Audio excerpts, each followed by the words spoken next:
My dear brother and sister, praise the Lord. I hope कि आप सभी लोग अच्छे होंगे।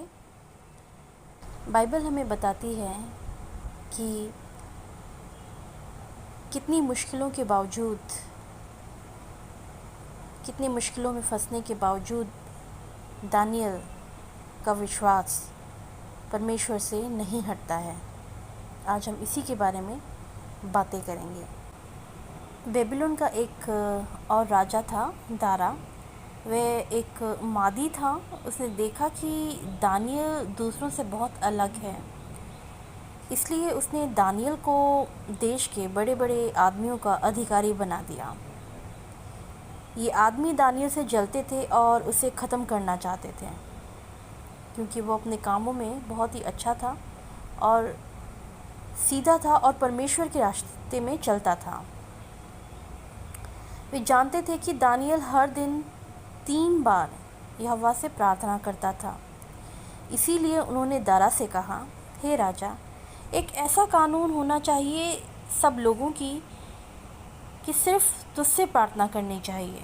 जो कोई यह कानून नहीं मानेगा उसे शेरों से भरी मांद में फेंक दिया जाए। दारा को ये बात अच्छी लगी और उसने इस कानून पर जो है ये एक्ट लागू कर दिया। जैसे ही दानियल ने इस नए कानून के बारे में सुना, वह अपने घर गया। उसने खुली खिड़की के सामने घुटने टेककर यहोवा से प्रार्थना की। तब वे आदमी जो उससे जलते थे उसके घर में घुस आए और उसे प्रार्थना करते हुए पकड़ लिया। वे भागकर राजा दारा के पास गए और उससे कहा, दानियल ने तेरा कानून तोड़ा है।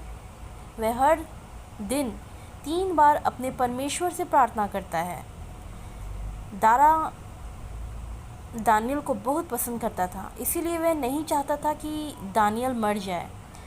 वह पूरा दिन सोचता रहा कि कैसे दानियल को बचाए, मगर एक बार जब राजा किसी कानून पर दस्तखत कर देते हैं तो वह उसे बदल नहीं सकता। ये एक लॉ है, तो वो उसने खुद ने ही सिग्नेचर कर रखा है, तो वो उस चीज़ से पीछे कैसे हट सकता है, क्योंकि अगर वो एक के लिए करेगा तो सबके लिए करना पड़ेगा। इसीलिए उसे अपने आदमियों को हुक्म देना पड़ा कि वे दानियल को उस शेरों की मांद में फेंक दें जहाँ पे खूंखार शेर रखे हुए थे। रात भर राजा दारा को दानियल की इतनी चिंता हो रही थी कि वह सो नहीं सका। सुबह होते ही वह भागकर शेरों की मांद में देखने गया और उसने पुकारा दानियल को, क्या तेरे परमेश्वर ने तुझे बचा लिया है दानियल? राजा दारा को एक आवाज़ सुनाई दी। वह दानियल की आवाज़ थी। उसने दारा से कहा, यहोवा के स्वर्गदूतों ने शेरों का मुंह बंद कर दिया और उन्होंने मुझे कुछ नहीं किया। दारा बहुत खुश हुआ। उसने हुक्म दिया कि दानियल को शेरों की गुफा से बाहर निकाला जाए। दानियल के शरीर पर एक खरोंच तक नहीं थी। फिर राजा ने हुक्म दिया, जिन आदमियों ने दानियल पर इल्ज़ाम लगाया था उन्हें शेर के मांद में फेंक दिया जाए। जब उन आदमियों को मांद में फेंका गया तो शेर उन्हें फाड़ कर खा गए। दारा ने अपने लोगों को ये हुक्म दिया, सबको दानियल के परमेश्वर का डर मानना चाहिए। उसने दानियल को शेरों के मुंह से बचा लिया है।